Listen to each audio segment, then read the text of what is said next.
இயேசுவின் நாமத்தில் உங்களுக்கு இந்த வாழ்க்கை கொடுக்கிறேன். செய்திகளை போவதற்கு முன்பாக பார்க்கலாம். இந்த காலைகளில் தேவன் நம்மை தெரிந்து கொண்டிருக்கிறார். இது எத்தனையோ பேர் கிடைக்காத சாத்தியம், ஒரு பெரிய பாடம். நம்மளோட நல்லவங்க எவ்வளோ பேர் இருக்கிறாங்க, நம்மளோட தெய்வ ஒப்பிட்டவர்கள் எவ்வளோ பேர் இருக்கிறாங்க. ஆனால் கர்த்தர் நம்மை தெரிந்து கொண்டிருக்கிறார். இந்த நாளில் அவருடைய சமூகத்தில் நம்மை கூட்டி வந்திருக்கிறார். ஏதோ வழக்கம் போல வந்தோம், எதையோ கேட்டோம்னு சொல்லி இல்லாமல் இந்த நாளில் நம்ம வந்து நல்லது என்று கண்டு திரும்பி போகிறதுக்காக இது கர்த்தர் நம்மோட பேசுகிற நேரமாக இருக்க வேண்டும் என்று சொல்லி மனுஷ சத்தத்தை அல்ல, தெய்வ ஆலோசனை பெற்றுக்கொண்டவர்களாக இதை பொழுது விட்டு எறிகிறவர்களாக நமக்கு எது திரும்பி போவதற்காக கர்த்தர் நமக்கு கீழ் செய்ய வேண்டும் என்று சொல்லி நம்மை வாழ்த்தி ஏற்படுகிறார்கள். என்னோட பேசினார்கள் என்று கேட்போம். நம்முடைய தேவன் பேசுகிறது ஆலோசனை கர்த்தர் என்று நம்முடைய நாம் நோக்கி பார்க்கலாம். ஆண்டவரை துதிக்கிறோம், ஸ்தோத்திரிக்கிறோம். கர்த்தர் திருதியாக இருந்து அடியாருடைய கால்களை இடங்களுக்கு தப்புவித்து, எங்களுடைய ஜீவனை நாளுக்கு தப்புவித்து, எங்களுடைய கண்களை கண்ணீருக்கு தப்புவித்து, உற்சாகத்தோடு வெள்ளத்தோடு நம்முடைய சமூகத்துக்கு இந்த நாளில் இந்த நேரத்தில் கொண்டு வந்து தைரியமாக நன்றி சொல்கிறோம். இதே கர்த்தராகிய தேவன் எங்களோட பேச வேண்டுமா எங்கள் காணும் கருத்தில் ஒப்புக்கொடுக்கிறோம். அடியாருடைய செவிகளை விருந்த சரணம் பண்ணி எங்களோட பேசுங்க. எங்களுடைய உள்ளங்களை திறந்து உடைய சத்தியங்களை வெளிப்படுத்தும். இந்த கேட்கவும் கற்றுக்கொள்ளவும் கற்றுக்கொண்டதில் நிலைத்து நிற்கவும் கீழ்ப்படிந்து ஒரு கனிகளுக்கும் கர்த்தர் கிருபை செய்யும். ஒரு பிரியமான பாத்திரங்களாக கர்த்தர் அனைவரை ஒரு கருத்தில் ஒப்புக்கொள்கிறோம். கர்த்தராகிய தேவன் பேசுங்க, அடியா கேட்கும். இயேசுவின் நாமத்தில் பிதாவே, ஆமென். சங்கீதத்தில் 134வது சங்கீதம் 3வது வசனம் என்று சொல்லுது. சங்கீதம் 134:3 வானத்தில் பூமி உண்டாக்கிற கர்த்தர் சீயோனில் உன்னை ஆசீர்வதிப்பார் என்று சொல்லி நம்முடைய தேவனாகிய கர்த்தர் ஆசீர்வதிக்கிற கர்த்தர். அது அவருடைய தன்மை, அவர் ஆசீர்வதிக்கிற தேவனாய் இருக்கிறார். ஆதியிலே தேவன் செய்த கிரியை நம்ம போனோம்னு சொன்னா கர்த்தருடைய சிருஷ்டிப்பை நம்ம 1வது அதிகாரம் 2வது அதிகாரம் பார்க்கிறோம். அங்க சிருஷ்டிக்கும் போதே 1வது அதிகாரம் 22வது வசனத்துல ஒரு முறையும் 28வது வசனத்துல ஒரு முறையும் கர்த்தர் தன்னுடைய சிருஷ்டியை ஆசீர்வதிக்கிறதை நாம் பார்க்கிறோம். அதுக்கப்புறம் மனுஷன் பாவம் செய்யலாம். அப்புறம் கர்த்தர் எல்லாருக்கும் அழைப்பு கொடுக்கிறார். நோவாவுக்கு மட்டும் தப்பிக்கிட்டு நோவாவுக்கும் பேழையிலும் வெளியே வந்தவங்க 1வது அதிகாரம் 1வது வசனத்துல பார்க்கிறோம். கர்த்தர் ஆசீர்வதித்தார் என்று சொல்லி பார்க்கிறோம். இஸ்ரவேல் புத்திரர்கள் எகிப்துக்கு போனதுக்கு எகிப்திலிருந்து அவங்க வெளியே கொண்டு வருவது மீதியாம் இருக்கிறவனை கூலி பொருத்தி சபிக்கிறதுக்காக கூட்டிட்டு வராங்க. அவன் சபிக்கிறது முயற்சி பண்றான். ஒரு முறை, 2 முறை, 3 முறை முயற்சி பண்றான். அவன் புரியல. அப்பதான் அவன் என்ன தெரிஞ்சுக்கான். என்ன 24வது முதல் வசனம் சொல்லுது, இஸ்ரவேலை ஆசீர்வதிப்பதே கர்த்தருக்கு என்று சொல்லி அவன் கண்டார். நம்முடைய தேவனாகிய கர்த்தர் ஆசீர்வதிக்கிற தேவனாய் இருக்கிறார். அவர் ஆசீர்வதிக்கிறவர். ஆசீர்வதிக்கிறது அவருக்கு பிரியமான காரியம். ஆசீர்வாதம் என்கிற காரியத்தை நாம் தியானிக்கணும்னு சொன்னா வேதத்தில் இருக்கிற ஒரு முக்கியமான 3 நபர்கள் நம்ம பார்க்க முடியாது. அந்த 3 நபர்கள் ரொம்ப முக்கியமான காரியம் ஏன்னு சொன்னா தேவன் அவர்களோட தன்னை அடையாளப்படுத்தி சொல்றார். மோசேக்கு அவர் முச்செடியில தோற்றம் அளித்த போது ஆண்டவர் தன்னை அவன் அறிமுகப்படுத்தும் போது நான் வானத்தையும் பூமியை உண்டாக்கிற சகோதரர்கள் தேவன் அறிமுகப்படுத்துகிறார். அதுக்கு வந்து அவங்க என்ன சொல்கிறார், நான் யாரு, நான் ஆபிரகாமின் தேவன், ஈசாக்கின் தேவன், யாக்கோபின் தேவனுமாகிய உங்கள் பிதாவின் தேவனாகிய கர்த்தர் என்று சொல்லி 3 பேர் சொல்லி சொல்றாங்க. இந்த 3 பேருடைய லைஃப் நம்ம கவனிச்சோம் வச்சுக்கோங்க. இந்த 3 பேருடைய தேவனால ஆசீர்வதிக்கப்பட்டாங்க. ஆனால் விசேஷம் என்னன்னு சொன்னா 3 பேரும் வெவ்வேறு விதமாக ஆசீர்வதிக்கப்பட்டாங்க. அதனால நாம் என்ன செய்ய போகிறோம் சொன்னா அந்த தேவனாகிய கர்த்தர் ஆசீர்வதிக்கிற தேவனாக இருக்கிறார். இன்னைக்கு கூட ஆசீர்வாதம் தான் பிரதானமாக தேவைப்படுகிற காரியமாக இருக்கு. இந்த ஆசீர்வாதத்தை பற்றி வேதம் என்னதான் சொல்றது பார்க்க போகிறோம். இந்த 3 பேர் விசேஷமானவங்க, தேவனுடைய பார்வையில் விசேஷமானவங்க. அவங்களோட அடையாளப்படுத்தி கொடுக்கிற அளவுக்கு அவங்களுக்கு முக்கியமானவங்க. 3 பேருமே ஆசீர்வதிக்கப்பட்டவங்க. 3 பேரும் விதவிதமாக ஆசீர்வதிக்கப்பட்டவங்க. ஒவ்வொரு விதத்தை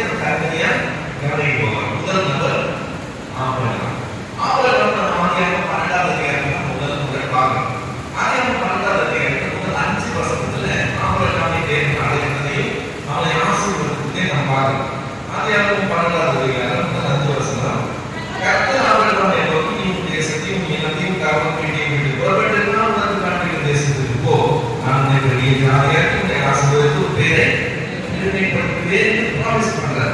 தொடர்ந்து என்ன சொல்றார்?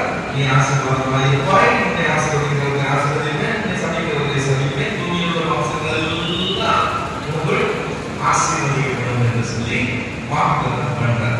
இதை சொல்லும்போது அவங்களுக்கு வயசு என்னது? 75 வயசு. 75 வயசுல கர்த்தர் அழைக்கும் போது இந்த வாக்குத்தத்தத்தை கொடுத்தார். எவ்வளவு தூரம் நிறைவேற்றினாலும் பார்க்கணும்னு சொன்னா ஆபிரகாம் மரிக்கும் போது 175 வயசு. 175 வயசு நம்ம மரிக்கிற தருணத்துல வேதம் என்ன சொல்லுதுன்னு சொன்னா ஆதியாகமம் 24வது அதிகாரம் முதல் வசனம். ஆதியாகமம் 24:1 ஆபிரகாம் வயது சென்று முதிர்ந்தவனானா கர்த்தர் ஆபிரகாமை சகல காரியங்களிலும் ஆசீர்வதித்தார். 100 வருஷத்துக்கு முன்னாடி சொன்னார் நான் ஆசீர்வதிப்பேன்னு சொல்லி 100 வருஷம் கழிச்சு வசனம் என்ன சொல்லுது? ஆபிரகாமை கர்த்தர் ஆசீர்வதித்தார். எப்படி ஆசீர்வதித்தார்? சகல காரியங்களிலும் ஆசீர்வதித்தார். அந்த ஆசீர்வாதத்துடைய விளைவை நாம் பார்த்தோம்னு சொன்னா ஆபிரகாம் ஒரு பெரிய செல்வ சீமானாக இருக்கிறார், ஐஸ்வர்யம் உள்ளவனாக இருக்கிறார். அவனுடைய கால்நடைகள் அவ்வளவு இருக்கு, வேலைக்காரர்கள் அவ்வளவு இருக்கு. அவன் அந்த பிரதேசத்துல பரதேசியா தங்கியிருந்தா கூட அந்த பிரதேசத்துல அந்த மண் மைந்தர்களா இருக்கிறவங்க இவனை என்னன்னு பார்க்கறாங்க? நீ எங்க மத்தியில ஒரு பிரபுன்னு சொல்றாங்க. நீ சாதாரணமான நீ மத்திய பிரபு. இப்ப நாடோடியா ஒரு தங்கிறவங்களுக்கு ஊர்காரம் அவ்வளவு பயம் இருக்க மாட்டாங்க. இப்ப நம்ம ஒரு ஏரியா இருக்குது, இங்க யாராவது ஒரு ரெண்டு போட்டு கொஞ்ச நாள் ஊதிருக்காங்கன்னு வச்சுக்கோங்க, நம்ம ஊதிட்டு நம்ம இங்கே இருக்கிறோம், ரெண்டு போட்டு தண்ணி இருந்தா கொஞ்ச நாள் எப்போ போயிடுவாங்க. அவங்க நல்லா போய் ஈக்குவலாக நம்ம பண்ணிக்க மாட்டோம். அவங்க வெளியூராக கொஞ்ச நாள் நம்ம தண்ணி இருக்கலாம், ஏதோ கொஞ்ச நாள் இருக்குது அவங்க போயிடுவோம். அவ்வளோ நாள் அவங்க கொடுக்குற கிடையாது. ஆனா ஆபிரகாம் அவங்க அப்படி நினைக்கிறேன், நீ எங்க மத்தியில ஒரு பிரபுன்னு சொல்லுகிறாரு. அதை உட்கார பண்ணிக்கிறாங்க, சும்மா இல்லை, அந்த அளவுக்கான ஐஸ்வர்யமான இருந்தார். இப்போ ஆபிரகாம் தான் முடிச்சு இன்னைக்கு நம்ம 21வது நூற்றாண்டுல இருக்கோம். இன்னைக்கு நம்ம மத்தியில ஆபிரகாமின் பிள்ளைகள் என்று சொல்லி யாரை சொல்றோம்? நீதிமொழிகள் புத்தகம் 10வது அதிகாரம் 22வது வசனம் என்று சொல்லுது. கர்த்தருடைய ஆசீர்வாதம் என்னன்னா ஐஸ்வர்யத்தை தரும் அதனுடைய அவர் வேதனை உண்டார். கர்த்தர் ஆபிரகாமை சகல காரியங்களில் ஆசீர்வதித்தார். ஆபிரகாம் என்னன்னா பெரிய ஐஸ்வர்யமான ஆயிரம். இப்போ 21வது நூற்றாண்டுல ஏறக்குறைய ஒரு 4000 வருஷம் கழிச்சு நம்ம இருக்கிறோம். 4000 வருஷம் கழிச்சு நாம்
இப்படி ஒரு ஸ்பெஷலான விசுவாசமா இருக்குன்னா ஆபிரகாமுடைய விசுவாசம் பூரணமான விசுவாசம் வசனம் சொல்லுது. யாக்கோபு புத்தகம் 2வது அதிகாரம் 22வது வசனம். யாக்கோபு 2:22 விசுவாசம் அவனுடைய கிரியைகளோட கூட முயற்சி செய்து கிரியைகளினாலே விசுவாசம் பூரணப்பட்டது என்று காண்கிறாயே சொல்லி அவனுடைய விசுவாசம் விசுவாசம் என்ன செஞ்சாங்க? கிரியை செய்தாங்க. அந்த கிரியை செய்வதனால அந்த வசனம் என்னன்னா அந்த விசுவாசம் என்னன்னா ஒரு பூரணமான விசுவாசம். அதுதான் அதுல ஸ்பெஷாலிட்டி. இப்போ ஆபிரகாம் என்ன அப்படி கிரியை செய்யலாம், அப்படி அவன் பூரணமான அளவுக்கு அப்படின்னு சொல்லி பார்த்தோம்னா நம்ம 12வது அதிகாரத்துல அவங்க 78வது வயசுல தேவன் அழைத்தார் என்று சொல்லி பார்க்கிறோம். 75வது வயசுல அவன் அழைக்கும் போது நான் உனக்கு காண்பிக்கும் தேசத்துக்கு போன்னு சொன்னார். எந்த தேசத்துக்கு சொன்னாரா சொல்லுது. ஆனா அந்த வசனம் சொல்லுது ஆபிரகாம் அப்படியே புறப்பட்டு போனார். ஒரே செகண்ட் நின்று யோசிச்சு பாருங்க. நீங்க ஆபிரகாமா இருக்கீங்க, திடீர்னு ஆண்டவர் உங்களை சொல்லிட்டாரு எல்லாத்தையும் எடுத்து புறப்பட்டு போ, உங்க அப்பா வீட்டுல உங்க இனத்தெல்லாம் விட்டுட்டு தேசத்தை விட்டு நான் உனக்கு காண்பிக்கிற தேசத்துக்கு போன்னு சொல்லிட்டாரு. நீங்க உடனே எந்திரிச்சு எல்லாத்தையும் ரெடி பண்ணி என்ன பேக் பண்ணிட்டு உங்களோட ஒய்ஃபையும் கூட்டிட்டு நீங்க காலையிலே புறப்படுறீங்க. என்ன கேட்பாங்க எல்லாரும்? எங்க போறீங்க? முதல்ல கேட்பாங்க. என்ன பதில் சொல்லிருப்பாங்க? உடனே அவங்க என்ன நினைச்சிருப்பாங்க? அது சாதாரண விஷயம் கிடையாது. புறப்பட்டு போனான்றது ஒரே வார்த்தை தான். ஆனா அது சாதாரண விஷயம் கிடையாது, பெரிய காரியம். எப்படி ஒரு மனுஷன் அதை செஞ்சாங்கிறது ஆச்சரியப்படுறாங்க. அந்த அளவுக்கு விசுவாசம் தான் அவனுடைய கிரியை விசுவாசத்தோடு சேர்ந்து முயற்சி செய்து அந்த விசுவாசத்தை என்ன பண்ணிச்சு? பூரணப்படுது. இது 12வது அதிகாரம். 17வது அதிகாரம் பண்ணீங்கன்னா கர்த்தர் விருத்த சேர்ந்த ஒரு காரியத்தை அறிமுகப்படுத்துறார். உன்னோட உடன்படிக்கை பண்ற விருத்த சேர்ந்த பண்ணணும் உன்னுடைய ஆண் மக்கள் எல்லாரும் சொல்லி சொல்றாரு. இது எந்த வேலையில சொன்னான்னு தெரியல. காலையிலயா, மதியானமா, சாயங்காலமா, எப்ப சொன்னான்னு தெரியல. நமக்கு என்ன சொல்லியிருக்காருன்னா நாம என்ன செய்திருப்போம்? கொஞ்சம் கற்பனை பண்ணிப்பாங்க. விருத்த சேர்ந்ததுனால என்னன்னு தெரியாது. அவனுடைய பாதிப்பு என்ன பார்க்கும்னு தெரியாது. வலி வேதனை என்னவா இருக்கும் தெரியாது. குணமாகிறதுக்கு எவ்வளவு தூரம் ஆகும் தெரியாது. எதுவுமே தெரியாது. ஏன்னா அதுக்கு முன்னாடி யாருமே வந்தார். இப்போ ஃபர்ஸ்ட் டைம் அவர் சொல்றாரு உங்க வீட்டுல இருக்க ஆண் மக்கள் எல்லாம் பண்ண சொல்றாரு. அப்ப என்ன செய்யணும்? எல்லாரும் உட்கார வச்சு கர்த்தர் சொல்லியிருக்காரு நம்ம செய்ய போகிறோம். எப்படி செய்ய போகிறோம்னு சொல்லி ஒரு ஆலோசனை பண்ணி அதுக்கு ஒரு தேதி ஃபிக்ஸ் பண்ணி அதுக்கு ஆயத்தமாகி நாம் அதை கீழ்படுத்த இந்த சிஸ்டம் தான் நம்ம போவோம். ஆனா அந்த வசனம் என்ன சொல்லுது? 17வது அதிகாரம் 23வது வசனம். அந்நாளில் தானே அவர் அதை செஞ்சாங்க. கர்த்தர் பேசிட்டு எழுந்தே போனார்னா அவன் அந்நாளில் தானே இருந்தான். இன்றைய இடத்துல நீங்க வச்சு பண்ணாரு எப்படி அதை அவனால் செய்ய முடியுது? அந்த ஆச்சரியமான இன்னும் அடுத்த 21வது அதிகாரத்தில் பார்த்தோம்னா அவன் ஃபேமிலியில் ஒரு ப்ராப்ளம் வந்து ஆகாருக்கும் சாராளுக்கும் பிரச்சனை. சாராள் சொன்னா அடிக்கடி அனுப்பி விடுங்க சொல்லிட்டு அவர்தான் இஷ்டம் இல்லை. ஆனா கர்த்தர் ராத்திரி தரிசனத்தில் சொல்றாரு சாராள் சொன்னபடி நீ செய்ய அவங்க அனுப்பிவிடு. இப்போ ஒருத்தர் வீட்டுல இருந்து அனுப்பிச்சுன்னு சொன்னாருன்னா நைட்டு தரிசனத்தில் சொன்னாருன்னா நீங்க காலையில் இருந்துச்சு அதை எப்படி நடைமுறைப்படுத்துவீங்க? என்ன செய்வீங்க? காலையில் அவங்க தகவல் சொல்லுவோம். அப்புறம் அவங்க திங்ஸ் எல்லாம் பேக் பண்ணுவோம். அதுல காலை சாப்பாடு முடிஞ்சிருக்கும். மத்தியான சாப்பாடு பேக் பண்ணி கையில் கொடுத்து அவங்க திங்ஸ் கையில் கொடுத்து அவங்க அனுப்பும் போது எத்தனை மணி இருக்கும்? 12 12 சாயங்காலம் தான் எல்லாத்தையும் ரெடி பண்ணி அவங்க பேக் பண்ணி அனுப்புறதுல. ஆனா அவங்க ஸ்டைல் ரொம்ப வித்தியாசம். 21வது அதிகாரம் 14வது வசனம் என்ன சொல்லுது? அதிகாலையில் இருந்தாங்க. கொஞ்சம் அப்பத்தையும் ஒரு வாட்டர் பாட்டில் தண்ணி எடுத்து அவங்க தோல்ல மாட்டினா கை கொடுத்தாரா போய்கிட்டே இருந்து சொல்லி அனுப்பிச்சிட்டாங்க. பக்கத்து வீட்டார பார்த்தா என்ன சொல்லுவோம்? இதாவது நெஞ்சில் ஈனம் இருக்காங்க. கேட்கணும்னா ஒரு தாயும் பிள்ளையும் கொஞ்சம் அப்பமும் வாட்டர் பாட்டில் கொடுத்து மனாந்தத்தை போன சொல்றாங்க. சொல்றாரு அதுக்கப்புறம் வேற யார் என்ன சொல்றாங்கன்றதுக்கு எனக்கு கவலையே கிடையாது. அவர் பக்கத்துல சொல்லியிருந்தா அண்ணாவே சேர்த்துமா. ராத்திரி சொன்னாங்க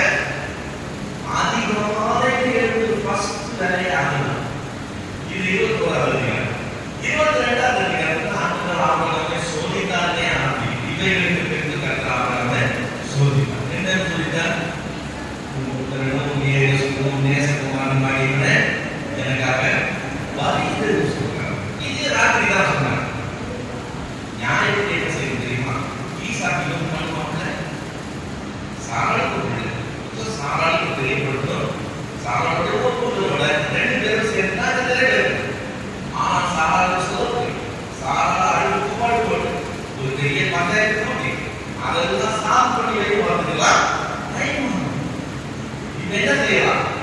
அதிகாலை எழுந்து கல்வி இருக்கு, சேனம் கட்டி, பிள்ளை கூப்பிட்டு, கொஞ்சம் வேலை எடுத்துட்டு, 2 வேலை கூப்பிட்டு, எங்க போறோம்னு தெரியலாம். அவ்வளவுதான். நைட்டு சொன்னாரு, அதிகம் பிரச்சனை வந்து போய்க்கலாம், பிரச்சனையை பார்க்கிறேன். அவ்வளவுதான் உங்களுடைய காரியம். கரெக்டா சொன்னீங்க, அப்படியே செய்யுங்க. அது நாம கிரியேட் செய்யற விதம், அது விசுவாசத்தை ஏற்படுத்திதான் பூரணப்படுத்தும். இப்ப நம்ம எல்லாரும் விசுவாசிகள் என்று சொல்லிக்கொள்ளும். நாம் எல்லாரும் விசுவாசம் மாற்றத்தால் இருக்கிறதுனால நாங்கள் ஆபரகாம் பிள்ளைகள் என்று சொல்லிக்கொள்ளும். நம்முடைய விசுவாசம் இப்படிப்பட்ட கிரியோட சேர்த்து இருக்கிறாங்க. யோசித்து பாருங்க. சபை ஆபரகாம்னால நிறைந்திருந்ததுன்னா சபை எப்படி இருக்கும்னு கொஞ்சம் கற்பனை பண்ணிப்பாங்க. கர்த்தர் வார்த்தை சொல்லிட்டார், அந்நாள் தானே செய்கிறவங்களா அல்லது அதிகாலையில் முதல் வேலை அவரை செயல் செய்கிறவங்களா அப்படி கீழ்ப்படுகிறவங்களா இருக்கிறாங்கன்னா சபை எப்படி இருக்கும்? சபையினுடைய சாட்சி இந்த ஊரில் எப்படி இருக்கும் கொஞ்சம் கற்பனை பண்ணிப்பாங்க. ஆனா பரிதாபமான விஷயம் என்னன்னு சொன்னா சபை ஆபரகாம்னால நிரம்பி இல்லை. ஆபரகாமை ஆசீர்வதித்ததை ஆசீர்வதிக்கணும்னு பாட்டெல்லாம் பாடுறோம். ஆனா கர்த்தர் ஆபரகாமை ஆசீர்வதிக்கிறது ஏன் ஆசீர்வதித்தார், எப்படி ஆசீர்வதித்தார்ன்றது எனக்கு கவலை கிடையாது. ஆபரகாமை ஆசீர்வதித்தது போல என்ன ஆசீர்வதிக்கிறாங்க. ஆபரகாம் ஆசீர்வதித்தது கேட்கவே இல்லை, அவன் ஆசைப்படவே இல்லை. ஆனா ஆசீர்வாதம் அவங்க தேடி வந்துச்சு. ஆபரகாமுடைய எண்ணமெல்லாம் எதுலாம் இருந்தது? கர்த்தர் சொன்னது தாமதமே இல்லாம இமீடியட்டா செய்யணுங்கிறதா இருந்தது. அப்ப சபையாவது மக்களால் நிறைந்திருந்தால் சபையில் உங்களுக்கு எதை தேவைப்படுமா இருக்கணும்? நான் என்ன செய்ய சித்தமாக இருக்கீங்க கேட்டு அதை இமீடியட்டா செய்கிறது என்ன சொல்லுமா அப்படி இல்லைங்கிறத பார்த்தோம். அது பரிதாபமான விஷயம். ஸோ ஆபரகாம் முதலா, 2வது யாரு? அவருடைய குமாரனாகிய ஈசாக். ஆபரகாம் மொத்தம் எத்தனை பிள்ளைங்க? ஆபரகாம் மொத்தம் 8 பிள்ளைகள். சாராள் மூலமா ஈசாக்கு, ஆகார் மூலமா இஸ்மவேல், அது இல்லாம கேத்தூரால் ஒரு மனுமையாக இருந்தார். அவள் மூலமா 6 பிள்ளைகள். ஸோ மொத்தம் 8 பிள்ளைகள். இந்த 8 பிள்ளைகள்ல 7 பேருக்கு அவன் எப்படி செட்டில் பண்ணார், ஈசாக்கு என்ன கொடுத்தார் அப்படின்னு சொல்லி நீங்க பார்க்கணும்னா 25ஆம் அதிகாரத்துல முதல் 5 வசனத்துல அந்த தகவல் இருக்கு. அவன் என்ன செய்யறான்னா மற்ற எல்லா பிள்ளைகளுக்கும் வெகுமதிகளை கொடுத்து அவங்க கொஞ்சம் தூரமா தள்ளி வச்சாங்க. தனக்கு உண்டான எல்லாவற்றையும் அவன் யாரும் கொடுத்தானா? ஈசாக்கு கொடுத்தாங்க. அப்ப அவரெல்லாம் இவ்வளவு பெரிய பணக்காரனா இருந்தானா, ஈசாக்கு இவ்வளவு பெரிய பணக்காரனா இருந்தா அவனும் ஈக்குவலா உள்ள பணம். ஏன்னா இந்த 8 பிள்ளைக்கு யார் பணத்தையும் வச்சிருந்தானே எல்லாரும் கீழே இறங்கிடும். அப்படி பிடிக்கல. எல்லா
நீங்க கிழிஞ்ச சட்டை போட்டிருந்தா பல்ல ஓடுவாங்க, நீங்க காஸ்ட்லி சட்டை போட்டிருந்தா போறாங்க. எப்பவுமே பணம் பொருள் வருதுன்னா கூடவே மனுஷனும் பொறாமையும் கூட வரும்.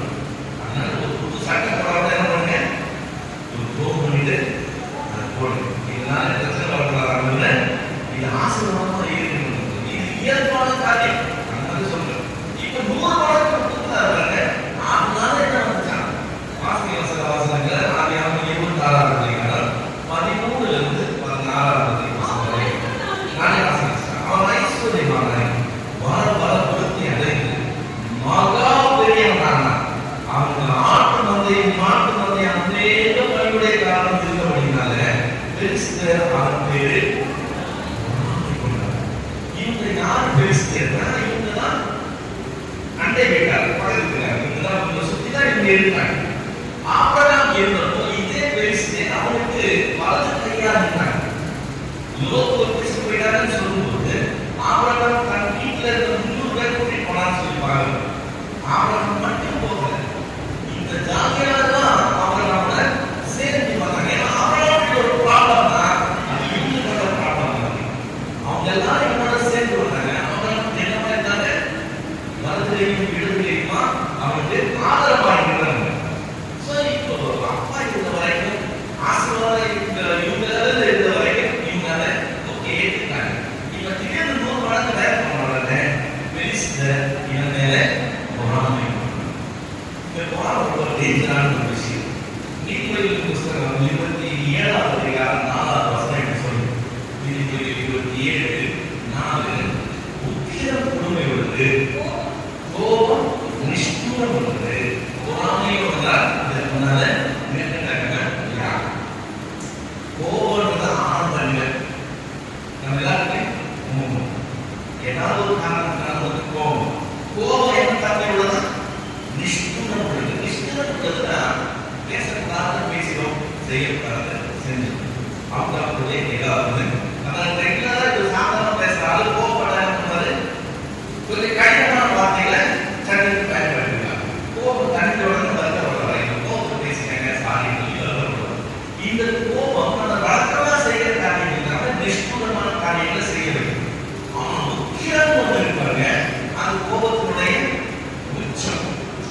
கோபம் தலைக்கே போச்சுன்னா புத்தி வேலை செய்யாது. அப்ப என்ன செய்வாங்க, நினைச்சு கூட பார்க்க முடியாத காரியங்களை செய்வாங்க. கொடுமை உணர்வு, கொடுமை வயலன்ஸ் அடிக்கடி வருது பார்த்தீங்களா, அதுதான் கொடுமை. இப்போ முக்கியம் என்ன செய்யும், கொடுமையானது கொலை கூட செஞ்சுருவாங்க, முக்கியத்தில் இருக்கு. இப்போ கோபம் இது முக்கியம் வருது, இதே சொல்லிட்டு எதோட கம்பேர் பண்றாங்க, என்றால் அதை செய்யணும். அதுக்கு முன்னாடி நிற்கவே முடியாது. கோபம் உக்கிரம் எதிராளி பெறும். பொறாமை யாருக்கு வரும் தெரியுமா, கூடவே இருக்கிறவங்க வரும். கூடவே இருக்கிறவங்க பால் வந்துச்சுன்னா அவன் என்ன செய்வான், அடுத்து என்ன செய்வானே சொல்ல முடியாது. பொறாமை இருந்தால் என்ன பேசுவாங்க என்ன செய்வாங்கன்னு சொல்ல முடியாது. அதுக்கு முன்னாடி நிற்கவே முடியாது. இப்ப இந்த பெலிஸ்தீனுக்கு பொறாமை வந்துச்சு. பொறாமை வந்ததுனால அவங்க செஞ்ச காரியத்தை பாருங்க. பொறாமை கொண்டு அவன் தகவலாக ஆபிரகாமின் நாட்களில் நம்முடைய வேலைக்காரர் வெட்டின துறவுகளை தூத்து மண்ணினால் நிரப்பி கொண்டார். இது நான் சாதாரண வாசனை காட்டி போகக்கூடாது. அவங்க இருக்கிறது மனதரமான பூமி. நம்ம ஊர்லயே தண்ணி தேடி ஒரு போர்வெல் போடணும்னு சொன்னா 4 இடத்துல போனாதான் ஒரு இடத்துல வந்து கிடைக்குது. கஷ்டமான விஷயம், எவ்வளவு பணம் செலவாகும். அவங்க மனதரமான இடத்துல இருக்கிறாங்க, அந்த தண்ணி பார்த்தோம்னா ரொம்ப கஷ்டம். ஸோ தண்ணி தான் அங்க வந்து ஒரு முக்கியமான ஒரு சாதனமே. தண்ணி சுற்றி தான் மொத்த குழந்தை இருக்கும். அவன் துறம் போட்டு வச்சிருந்தாங்க, அந்த துறவை என்ன செய்யறாங்க, மண்ணை போட்டு நிரப்பி அதை தூச்சு போடுறாங்க. இந்த செய்தி யார் செய்வாங்க தெரியுமா, சத்துரு தான் செய்யும். சத்துரு தான் செய்யும். அதாவது படையெடுத்து வராங்க, நம்ம ஊருக்கு வராங்கன்னு வச்சுக்கோங்க, நம்ம ஊர் தலைவர்கள் நம்ம ஊரை காலி பண்ணி நம்ம பின்வாங்கணும்னு சொல்லி முடிவு பண்ணாங்கன்னு வச்சுக்கோங்க. இங்க இருந்தா நம்ம அழிஞ்சு போயிடுவோம், இங்க இருந்து நம்ம திரும்ப வாங்கி நம்மளை காப்பாற்றுகிறோம்னு சொன்னா சத்துருவுக்கு தண்ணி கிடைக்கக்கூடாது. அவன் இங்கே வந்து எல்லாத்தையும் அனுபவிக்கூடாதுன்னு சொல்லி என்ன செய்வாங்க, இங்கே இருக்கிற நீர் கால்கள் எல்லாம் எடுத்து போட்டுட்டு தான் இங்க இருந்து வெளியே போவாங்க. அல்லது சத்துரு ஒரு இடத்தை கெடுக்கணும்னு நினைச்சாங்கன்னா அந்த ஊருக்கு இருக்கிற நீர் கால்கள் எல்லாம் என்ன பண்ணுவான், எங்கேயாவது கிளம்பி விட்டு குடிக்கிற குடிக்காதே பண்ணி விட்டுருவாங்க. யார் செய்வாங்க? சத்துரு தான் செய்வாங்க. ஆனா இங்க யார் செய்வாங்க? நேற்று வரைக்கும் சிநேகிதராக இருந்தவங்க செய்யறாங்க. ஏன் செஞ்சாங்க? பொறாமை. பொறாமை என்ன செய்யுதுன்னு சொல்ல முடியாது.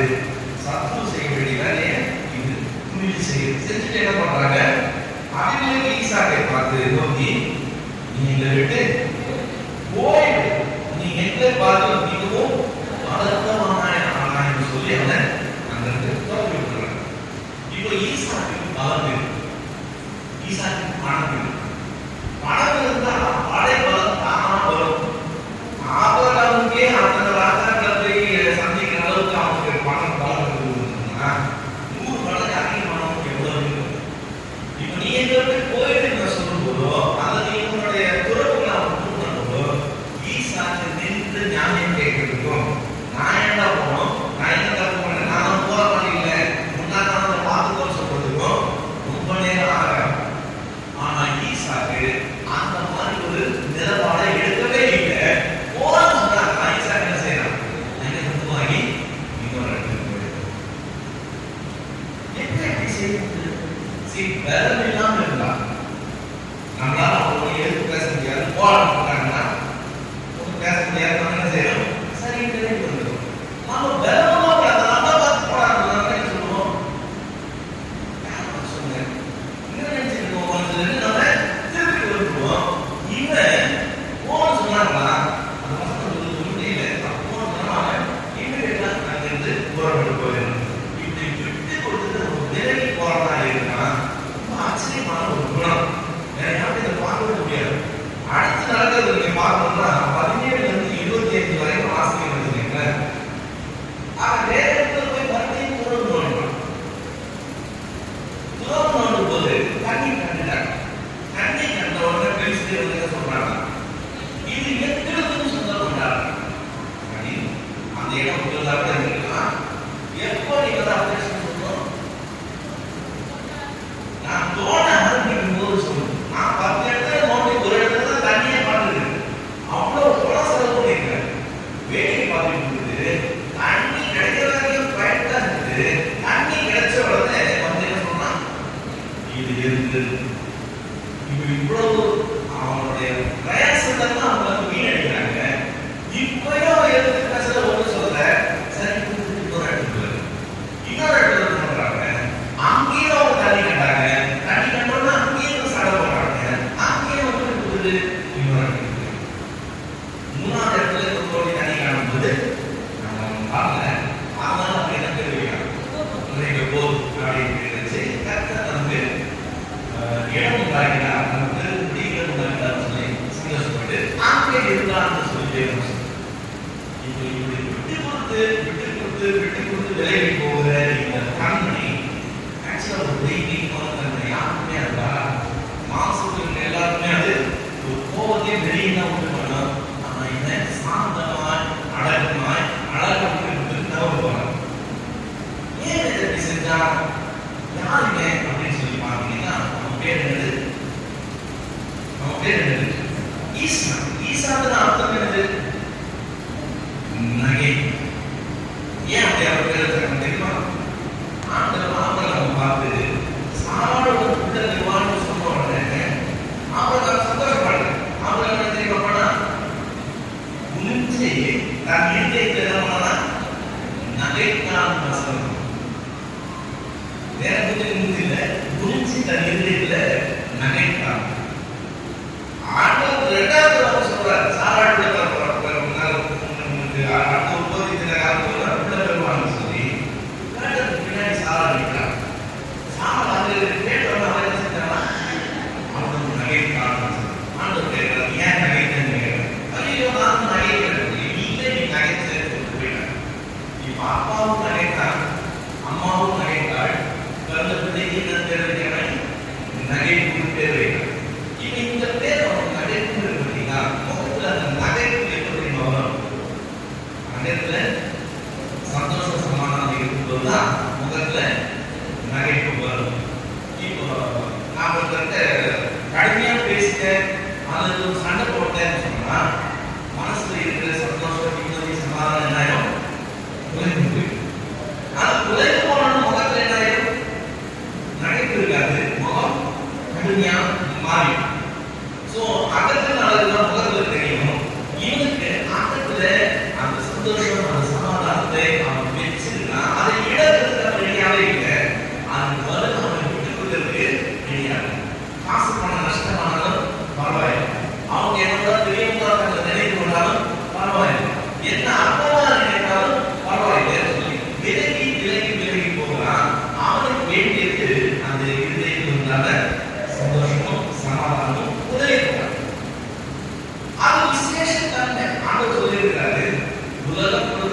ஈசாக்கு எங்கேயுமே ஆசீர்வாதம் ஆண்டவரை விண்ணப்பம் பண்ணி நம்ம பார்க்கல.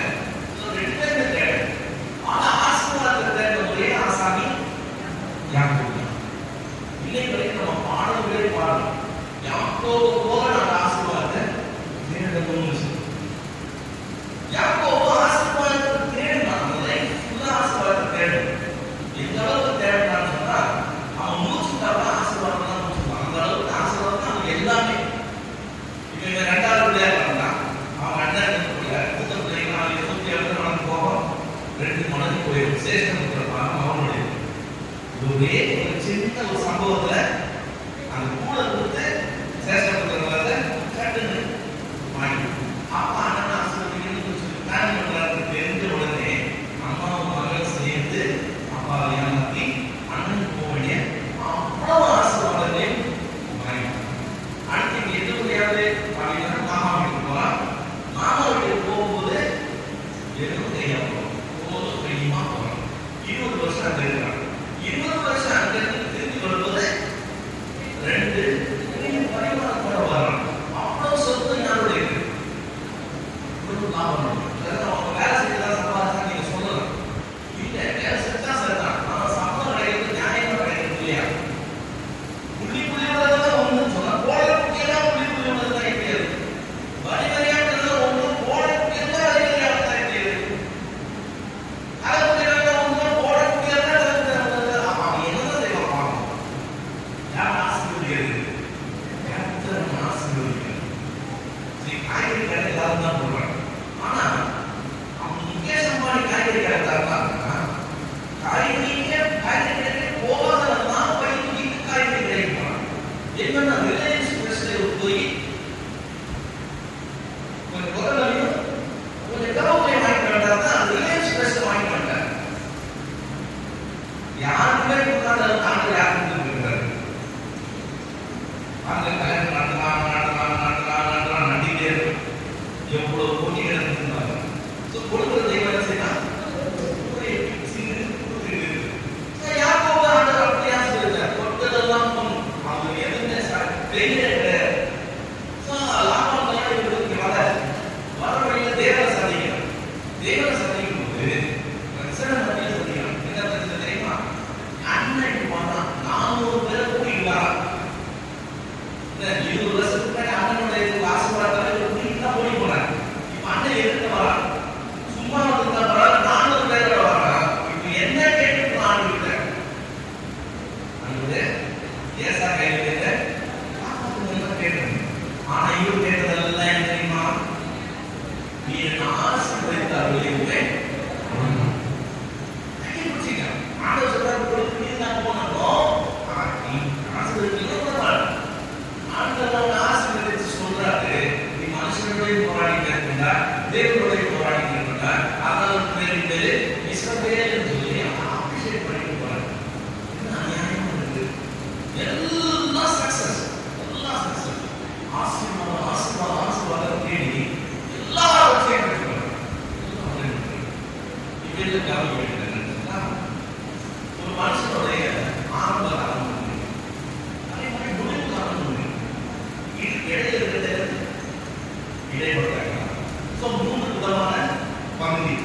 இந்த 3 பகுதியில ஆரம்ப காலம் முக்கியமா, இடைப்பட்ட காலம் முக்கியமா, அல்லது முடிவு காலம் முக்கியமா? எப்பவுமே முடிவு தான் முக்கியம் இல்லையா?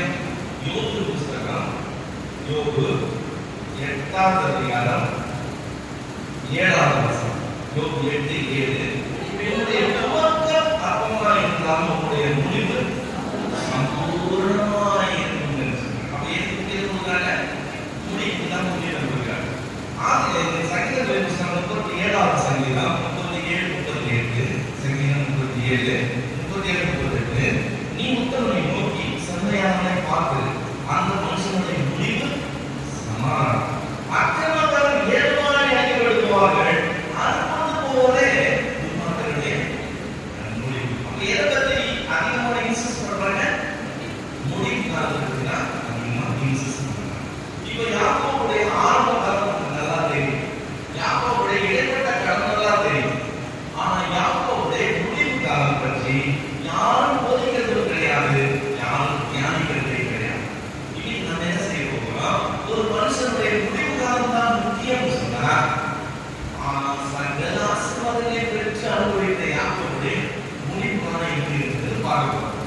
யாருடைய மொழிக்காலத்தை பார்க்கணும்னா நீங்க ஆதியாகமம் 42வது அதிகாரத்துக்கு வாங்க. ஆதியாகமம் 42வது அதிகாரம் முதல் 3 வசனங்களை வாசிங்க. எகிப்திலே தானியம் ஒன்று இருந்து யாக்கோபு அழைத்து தன் குமாரரை நோக்கி, நீங்கள் ஒருவர் முகத்தை பார்த்து கொண்டிருக்கிறது என்ன? எகிப்திலே தானியம் உண்டு என்று கேள்விப்படுகிறேன். நாம் சாகாமல் உயிரோடு இருக்கும்படி நீங்கள் அவரிடத்தில் போய் நமக்காக தானியம் கொள்ளுங்கள் என்றார். யோசேப்பின் சகோதரர் 10 பேர் தானியம் கொள்ள எகிப்துக்கு போனார்கள். இதெல்லாம் படிக்கும்போது நான் ஆக்சுவலா கொஞ்சம் அதை தியானிக்காம படிக்கணும். அதான் பிரச்சனை. யார் வாங்க போனாங்க? யோசேப்பின் சகோதரர் 10 பேர் வாங்க போனாங்க. என்ன வாங்க போனாங்க? ப்ரொவிஷன் வாங்க போனாங்க. ஓகே, இப்போ யாக்கோபுடைய குடும்பம் எப்படிப்பட்ட குடும்பம்? சாதாரண குடும்பமா அல்லது உச்சத்தில் இருக்கிற பெரிய பணக்கார குடும்பம்? அவரிடம் ஆசீர்வாதத்தை பெற்று கொள்வார் என்றார். இவன் 3 மடங்கு இருக்கிறார். அவனை விட எல்லா ஆசீர்வாதத்தையும் பெற்றான் யாக்கோபு. இன்னும் மேல இருக்கிறார். ப்ரொவிஷன் வாங்க, அரிசி பருப்பு வாங்க. எந்த கோடீஸ்வரனுடைய வீட்டுக்கு நானும் பையன் கூட்டிட்டு வந்து நீங்க வாங்குறீங்க? ப்ரொவிஷன் அவங்க எங்க போகும்? வீட்டில் அவங்க வேலை வாங்கிட்டு போறாங்க. இல்லைன்னா ஃபோன் பண்ணா வந்து சேரும். எந்த கோடீஸ்வரனுடைய பிள்ளையும் ப்ரொவிஷன் ஸ்டோர் ஏறி ப்ரொவிஷன் வாங்குறத நான் பார்க்கவே முடியாது. இது நடக்கவே நடக்காது. இப்போ யாக்கோபு வீட்டுக்கு நானே பார்க்கணும், வேலைக்காரர்கள் போகிற யாருனாங்க? சரி, இதை ஒன்றுனா இவங்க தாத்தா யாரு? அவன் வீட்டுல பொண்ணு பார்க்கணும். பொண்ணு பார்க்கறதுக்கு உங்க வீட்டுல மகனுக்கு பொண்ணு பார்க்கணும்னா இன்னொரு வீட்டுக்கு நீங்க ஆள் அனுப்புறீங்கன்னா யார் அனுப்புறீங்க? உங்க வீட்டுல இருக்க பெரியவங்க யாரையாவது பேசி பாருங்கன்னு சொல்லி நம்ம மதிப்புக்குரிய ஒரு பெரியவங்களை தான் அனுப்புவோம். அவங்கள யாரும் சாப்பிட்டீங்கன்னா வேலைக்காரன் சார் யாராவது உங்க வீட்டுக்கு அவங்க வீட்டு வேலைக்காரன் அனுப்பிச்சு உங்க வீட்டு பொண்ணை கேட்டாங்கன்னு நீங்க என்ன சொல்றீங்க? படியேற்ற மாட்டீங்கல்ல. இது என்ன நினைச்சிட்டு நீங்க வந்தேன்னு சொல்லி, ஆனா அந்த வேலைக்காரன் அம்மாவி வீட்டு வேலைக்காரன் நினைச்சுக்கிறேன். அம்மாவியுடைய மகனுக்கு உங்க மகளை கேட்கறாங்க. இப்ப அந்த வேலைக்காரன் வெளியே போறான்னு சொல்லிட்டீங்களா? தெய்வமே வரலாம் இருக்குல்ல. இப்ப ஆபிரகாமுடைய வேலைக்காரன் மரியாதை கிடைக்குன்னா ஆபிரகாம் எப்படிப்பட்ட ஆளா இருக்குன்னு கவனிச்சுங்க. ஓகே, இப்ப தானியம் வாங்க வேலைக்காரர்கள் போகல, வீட்டு பிள்ளைக்கு கிளம்பி போனாங்க. எதுல கிளம்பி போனாங்க சிஸ்டர்? பல்லக்கில் போனாங்களா? ஒட்டகம் பேர போனாங்களா? எதுல போனாங்க? 10 பேரு 10 கல்வியில போனாங்க. 10 கோடி பேருக்கு போனாங்க. நீங்க அந்த காட்சியை கண் முன்னாடி கொண்டு வந்து 10 பேர் 10 கல்வியில 10 கோடி பேருக்கு தானியம் புறப்பட்டு போகிறாங்க. இந்த காட்சியுடன் இன்னொரு காட்சியை ஒப்பிட்டு பாருங்க. ஆபிரகாம் வீட்டு வேலைக்காரன் அவங்க வீட்டுக்கு போன பார்க்கறதுக்காக கிளம்பி போனான். அவன் என்ன செஞ்சான்னா 24வது அதிகாரம் 10வது வசனம், ஆதியாகமம் 24 10. பின்பு அந்த ஊழியக்காரன் தன் எஜமானனுடைய ஒட்டகங்களில் 10 ஒட்டகங்களை தன்னோட கொண்டு போகிறான். மறுபடியும் சென்டென்ஸ் வாசிக்கிறேன், நீங்க கவனிக்கிறீங்களா பாருங்க. அதில் பின்பு அந்த ஊழியக்காரன் தன் எஜமானனுடைய ஒட்டகங்களில் 10 ஒட்டகங்களை தன்னோட கொண்டு போனான். இதுல ஸ்பெஷாலிட்டி என்னது? அங்க எத்தனை ஒட்டகம் இருக்கு? எந்த ஒட்டகம்? பண்ணையே இருக்கு. அதுல என்ன செய்யலாம்? 10 வெளியே போகாத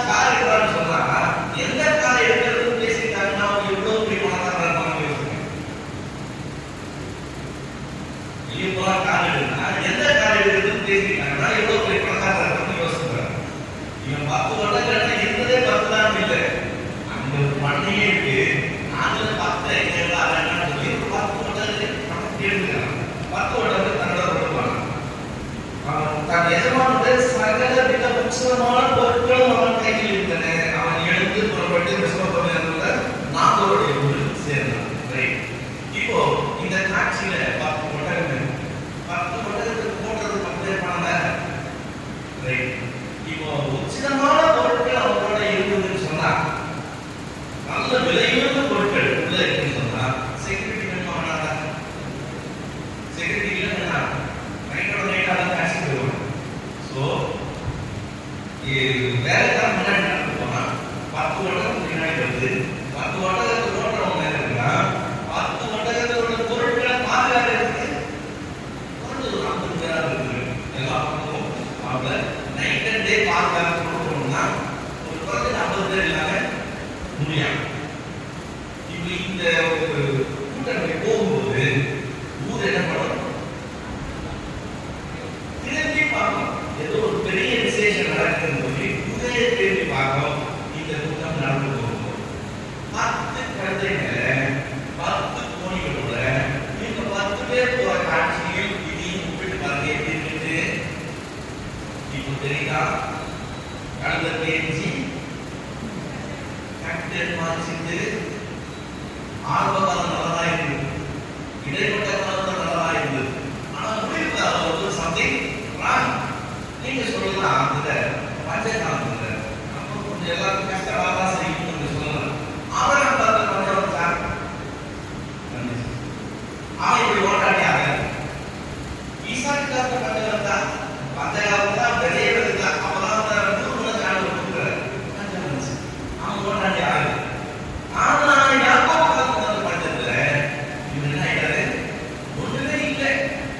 வீட்டுக்குள்ளே போறாங்க தானியம் வாங்கிட்டு கழுதை ஏறி போறாங்க. கழுதை ஒரு பணக்காரனுடைய வாகனம் கிடையாது. ஒரு ராஜா அதில் ஏறி போவாங்க. சாதாரண குடிமகன்கள் யூஸ் பண்றது, ரொம்ப ஏழ்மையான யூஸ் பண்றது. அதில் ஏறி போறாங்க. ஓகே, போயிட்டாங்க, வாங்கிட்டு வந்தாங்க. வாங்கிட்டு வந்து 10 கோடியில வாங்கிட்டு வந்து எவ்வளவு நாளை காத்து அது ஒரு கணக்கு இல்லை. நீங்க 25 கிலோ ஒரு அரிசி வாங்கி நீங்க 10 மாசம் சாப்பிடுறீங்கன்னா வீட்டுல இருந்து இருக்காங்க. அப்படிதான் இன்னும் ஒரு 2 பேர் இருக்காங்க, 10 மாசம் வச்சு சாப்பிடுறீங்க. 25 கிலோ வாங்கி 10 நாள் இருந்தா நீங்க ஜனத்துக்கு தான் அதிகமாக சாப்பிடலாம். ஸோ இவங்க 10 பேர் வாங்கிட்டு வராங்க. எவ்வளவு நாள் வச்சு சாப்பிட்டாங்க தெரியுமா? 1 வருஷம். அடுத்த வருஷம் தான் காரியாது. அப்ப எவ்வளவு பேர் இருக்கிறாங்க வீட்டுல? ஏராளமான வேலைக்காரர்கள் வேலைக்காரிகள் என்னாச்சு?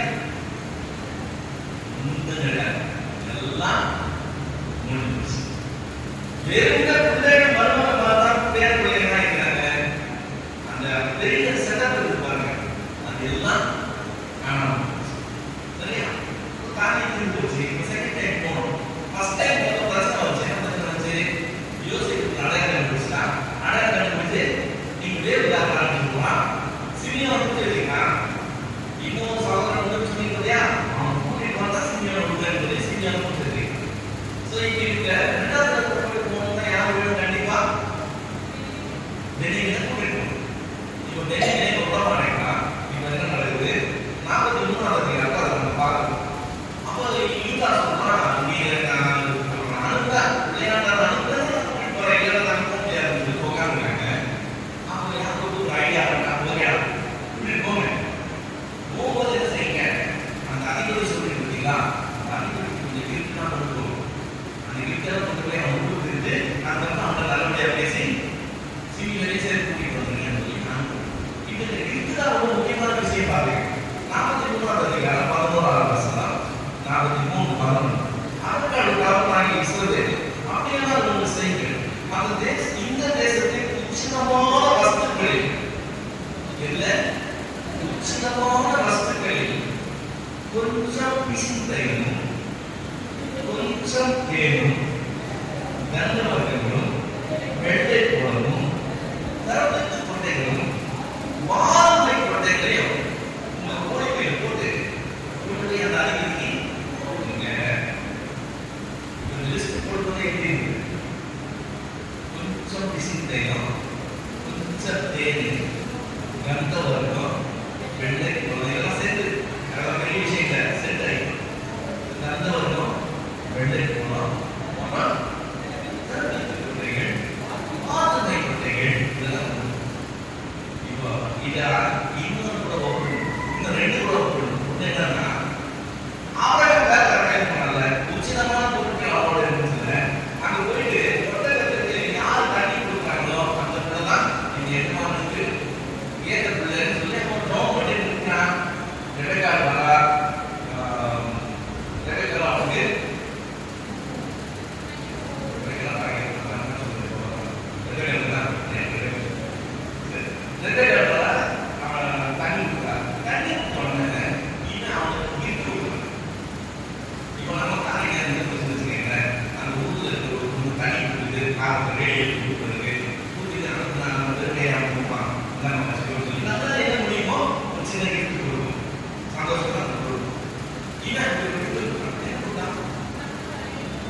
24வது அதிகாரம் 22வது வசனம்.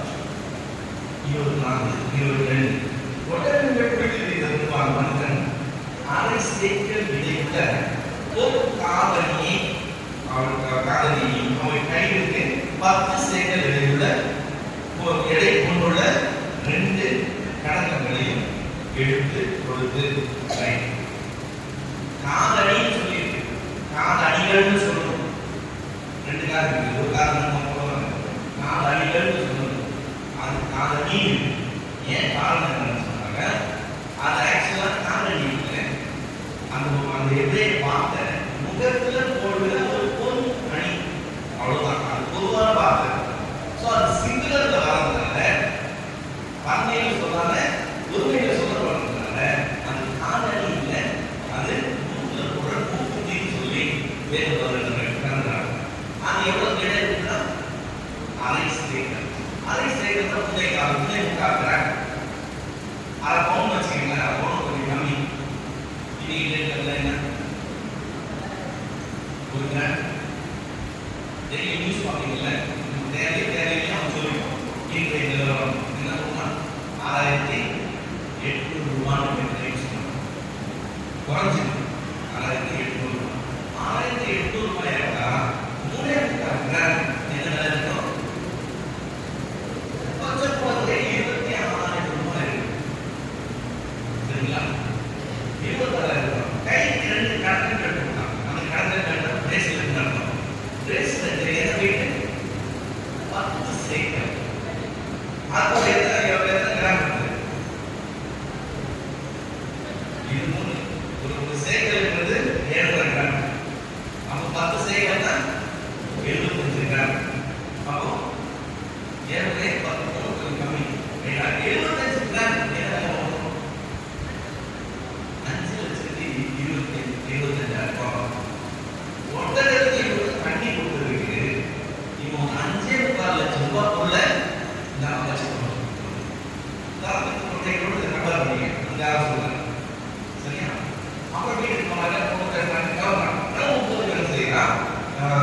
53வது வருஷம் முன்பது பிள்ளைகளை வெள்ளி குழந்தைகளையும் பொன் குழந்தைகளையும் வஸ்திரங்களையும் எடுத்து 2 பழத்து கொடுத்தது நன்றி அவளுடைய சகோதரனுக்கும் தாய்க்கும் சின்னங்களை கொடுத்தான் சொல்றதா இறைத்தான் சொல்லாத இந்த கொடுக்கும் அப்படின்னு சொல்லி அள்ளி அள்ளி கொடுக்க வேல்யூ கடத்தினா எந்த வருதுன்னு யோசிச்சு பாருங்க. இது மேல நான் கொடுத்தது நீங்க ஓனரை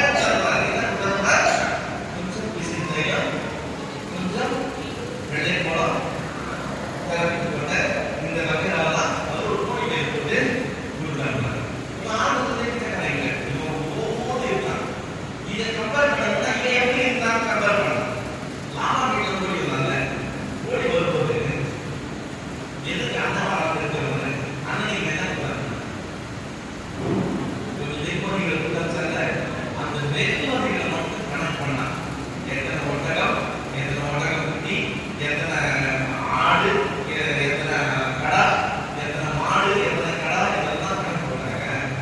ஒரு கோடியே 60 லட்சம் ரூபாய்.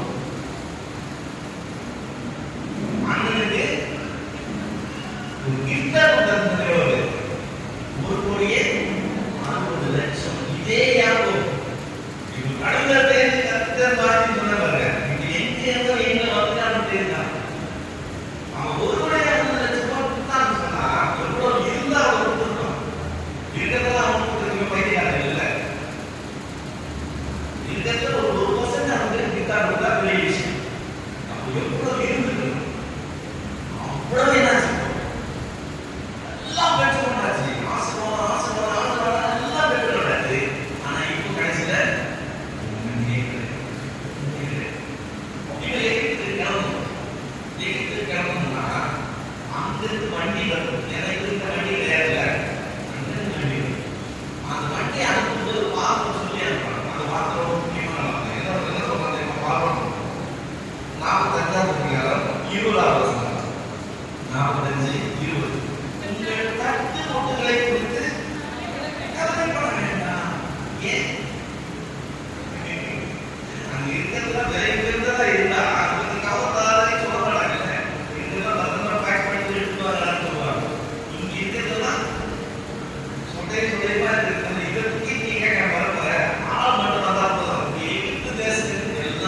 தான் இப்போ நிலைமை எந்த நிலைமை இருக்கலாம் சுத்தமாக ஒண்ணுமே கிடையாது.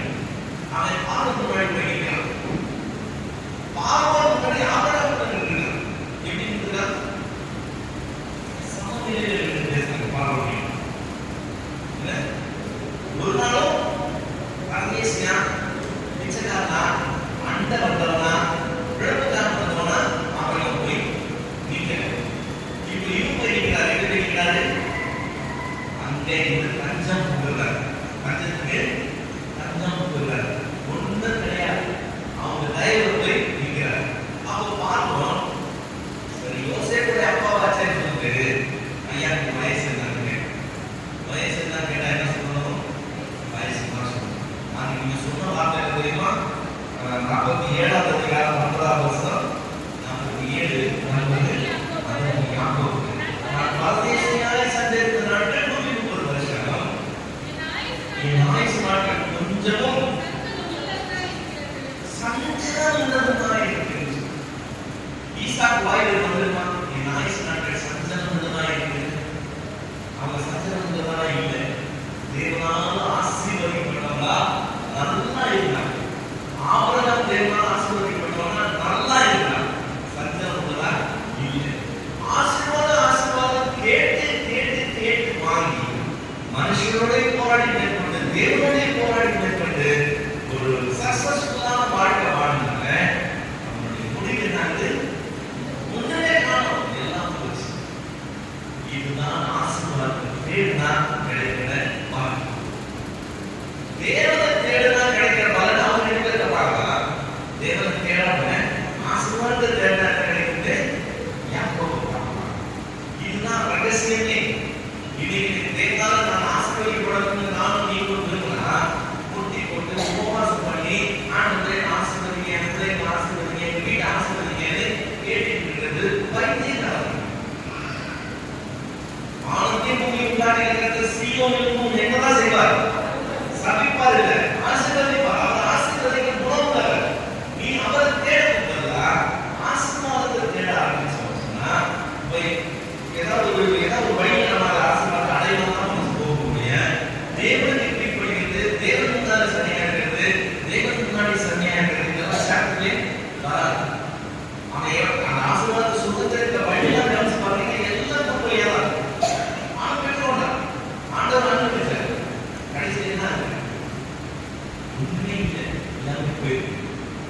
சங்கீதம் 23 எல்லாருக்கும் தெரியும். சங்கீதம் 23 என்ன ஆகுது? கர்த்தரின் மேய்ப்பனாய் இருக்கிறார். இப்போ மேய்ப்பன் ஆடுகள் கொண்டே நடத்துவான் மாணவர் சொன்னாரா? ஆடுகள் என்ன செய்யணும்? மேய்ப்பனுடைய சத்தத்தை கேட்டு அவன் பின்னால போகும்னு சொன்னார். இப்போ மேய்ப்பன் முன்னாடி ஆடுகள் பின்னாடி வருது. ஆடுகள் யாரை பார்த்தா போகுது? மேய்ப்பனை பார்த்து போயிட்டே இருக்கு. ஸோ கர்த்தரை மேய்ப்பனாய் இருக்கிறார். நான் கர்த்தரை பார்த்துட்டே இருக்கேன். கர்த்தர் என்ன நடக்கிறார்? கர்த்தரை பக்கம் ரைட். 6ஆம் வசனம் சொல்லுது, கடைசி வசனம், என் ஜீவன் உள்ள நாளெல்லாம் நன்மை கிருபை என்னை தொடரும். நன்மை கிருபை என் ஜீவன் உள்ள நாளெல்லாம் என்னை தொடரும். தொடரும் சொல்லும்போது நம்ம தமிழ் வார்த்தை தப்பா புரிஞ்சுக்கணும். நம்ம வந்து ட்ரெயினர் சொல்லும்போது என்ன சொல்றோம்? தமிழ் என்ன சொல்றோம்? தொடர் வண்டின்னு சொல்றோம். ஏன் அந்த தொடர் வண்டி? அடுத்த லிங்க் ஆகிட்டு இருக்கிறது ஒன்று பிடிச்சிக்கிட்டே போகுது. அதாவது தொடர் வண்டி. ஸோ தொடர்ந்து வந்தா இந்த சடையை பிடிச்சிட்டு பின்னாடி வந்து நினைச்சுக்காங்க.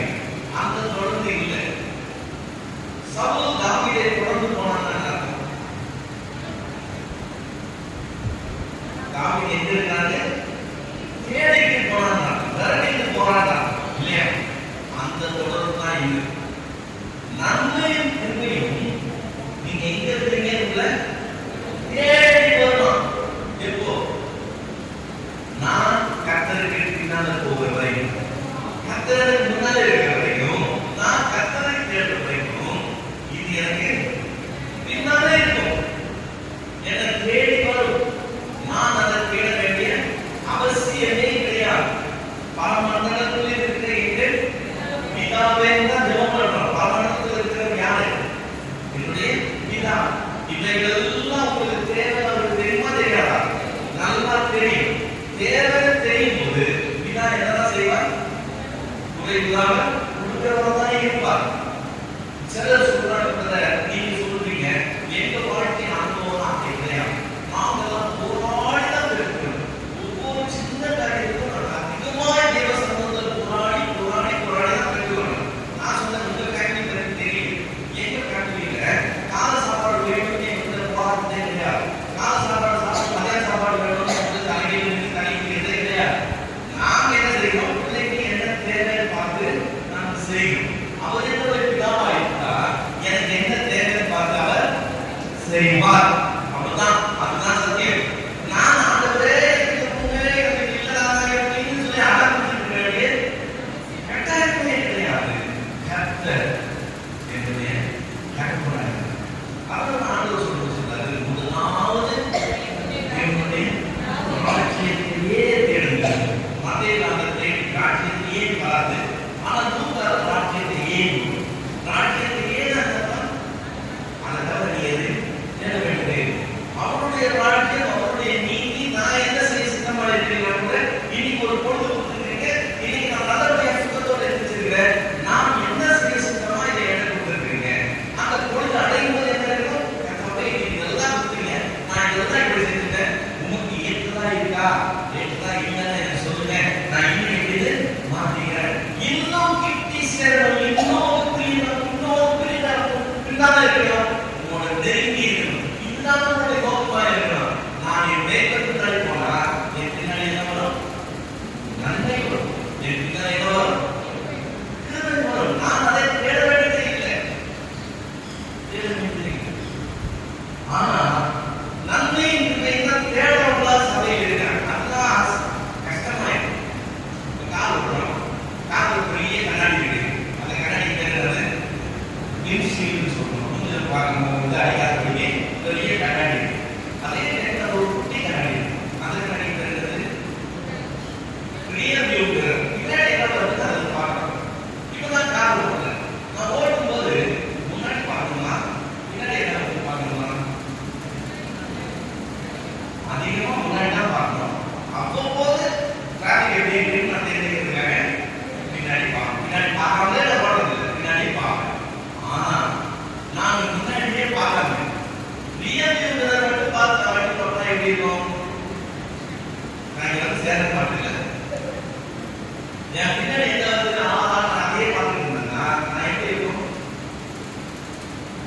தாறுமாறாய் குடும்பங்கள், தாறுமாறாய் விசுவாச வாழ்க்கை. அவங்களுக்கு புரியவே இல்லை.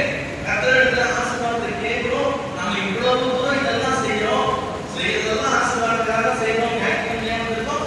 இந்த வாரத்துல ஆசீர்வாதமா இருக்கணும்னு காலையிலேயே பைபிள் வாசிக்கிறோம், அன்னைக்கு ஆசீர்வாதமா இருக்கணும்னு கொஞ்ச நேரம் காணிக்கை கொடுக்க போறோம். ஏன் கொடுக்க போறோம்? கர்த்தருக்கு ஆசீர்வாதம் கொடுக்கணும்னு எல்லாத்தையுமே நாம யாக்கோபுக்கு ஆசீர்வாதத்துக்காக செஞ்சு போறோம். ஆனா யாக்கோபு ஆசீர்வாதத்துக்கு நம்ம ஆசீர்வதிக்கிற மாதிரியே தெரியல. ரொம்ப கன்ஃபியூஷன் ஏற்படுறாங்க.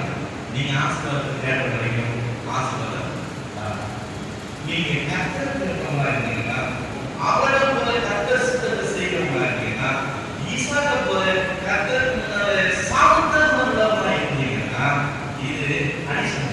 அது தானா தேடி ஒரு விஷயம். இவைகள் எல்லாம் உங்களுக்கு போதுமான அளவு கொடுக்கணும்னு சொல்லுறேன். இவைகள் எல்லாம் உங்களுக்கு கூட கொடுக்கப்படணும். கூட கொடுக்கப்படணும் என்ன தெரியுமா? அந்த 21 சங்கத்துல முதல் வசனம் கர்த்தர் நேர்வா என்றால் நான் காட்சிக்கிறேன். அது இடைப்பட வசனம் என் சத்துருக்களுக்கு முன்னால என் காலை எண்ணெயால் அபிஷேகம் பண்ணுகிறேன், என் பாத்திரம் நிரம்பி வழியும். அப்படின்னு அர்த்தம். எனக்கு ஒரு பங்கியை அழைக்கப்படுகிறார். என் பேர்ல ஒரு விருந்து. யார் முன்னாடி? அவன் வயிறு எரித்தான். நல்லா வயிறு எரிட்டு அவன் முன்னாடியே பாடல் பண்றான். என் சத்துருக்களுக்கு முன்னாடி ஒரு பங்கியை அழைக்கப்படுகிறது. என் தலை எண்ணெயால் அபிஷேகம் பண்ணி என் பாத்திரம் நிரம்பி வழியும். எப்போ? கர்த்தரை மேய்ப்பராக இருக்கிற வரைக்கும். இதை விடுத்து திரும்பிட்டு இந்த ஆசீர்வாதத்தை தேவைப்பா இருக்கோம்னா நம்ம ஊர் பெருசா இருக்கு. நாய் முன்னாடி நடந்து போனா பால் ஆட்டோமேட்டிக்கா பின்னாடி வரும்.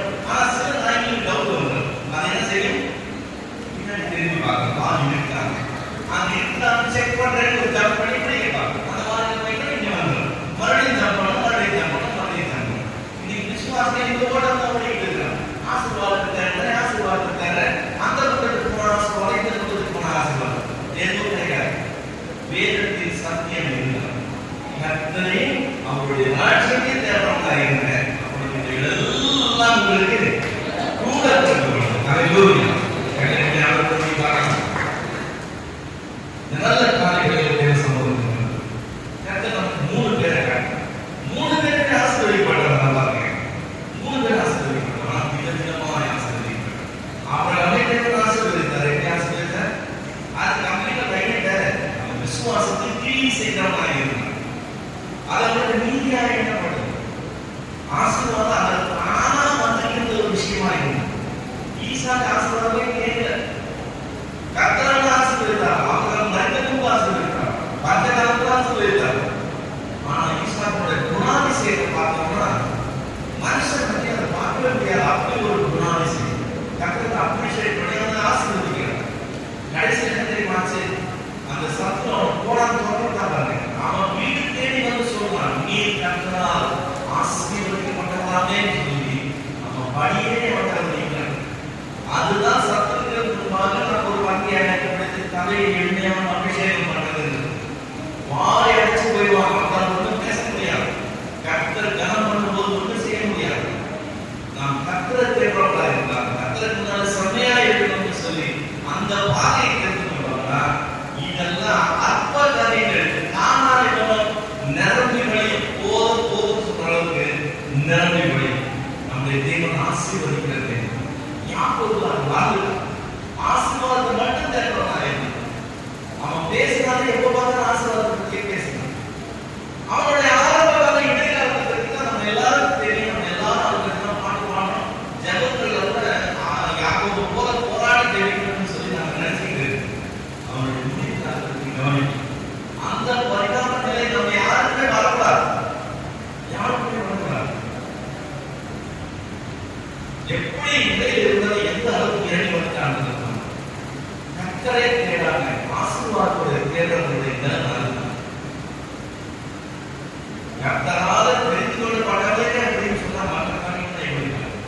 கர்த்தரால விசேஷமான கொள்ளப்பட்டதை அவனுக்கே தெரியும்.